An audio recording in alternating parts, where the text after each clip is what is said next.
quand on veut faire de l'esprit, il arrive que l'on mente un peu. Je n'ai pas été très honnête en vous parlant des allumeurs de réverbères. Je risque de donner une fausse idée de notre planète à ceux qui ne la connaissent pas. Les hommes occupent très peu de place sur la Terre. Si les 2 milliards d'habitants qui peuplent la Terre se tenaient debout et un peu serrés, comme pour un meeting, ils logeraient aisément sur une place publique de 20 000 de long sur 20 000 de large.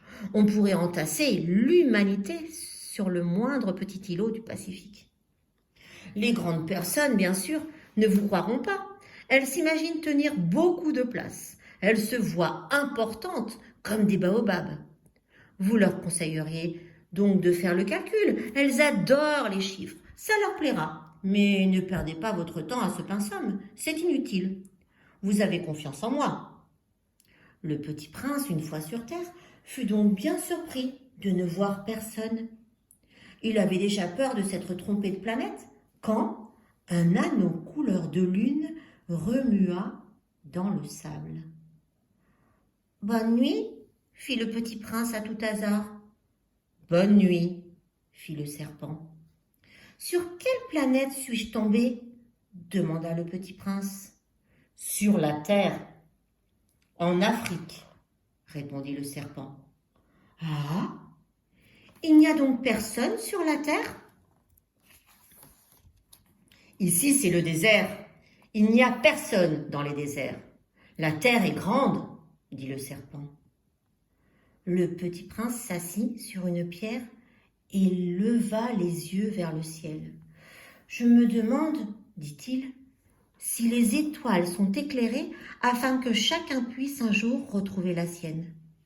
Regarde ma planète, elle est juste au-dessus de nous, mais comme elle est loin. » « Elle est belle, » dit le serpent. « Que viens-tu faire ici ?»« J'ai des difficultés avec une fleur, » dit le petit prince.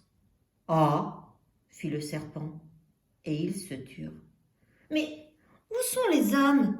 reprit enfin le petit prince. « On est un peu seul dans le désert. »« On est seul aussi chez les hommes, » dit le serpent. Le petit prince le regarda longtemps. « Oh, tu es une drôle de bête !» lui dit-il. « Enfin, mince comme un doigt. »« Mais je suis plus puissant que le doigt d'un roi, » dit le serpent. Le petit prince eut un sourire. « Tu n'es pas bien puissant, tu n'as même pas de pattes, tu ne peux même pas voyager. »« Je puis t'emporter plus loin qu'un navire, » dit le serpent. Il s'enroula autour de la cheville du petit prince comme un bracelet d'or.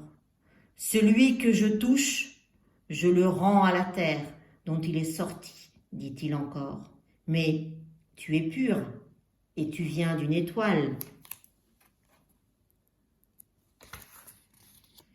Le petit prince ne répondit rien. « Tu me fais pitié, toi si faible, sur cette terre de granit. Je puis t'aider un jour, si tu regrettes trop ta planète. Je puis... »« Oh, j'ai très bien compris, » fit le petit prince. « Mais pourquoi parles-tu toujours par énigmes ?»« Je les résous toutes, » dit le serpent. Et ils se turent. À suivre.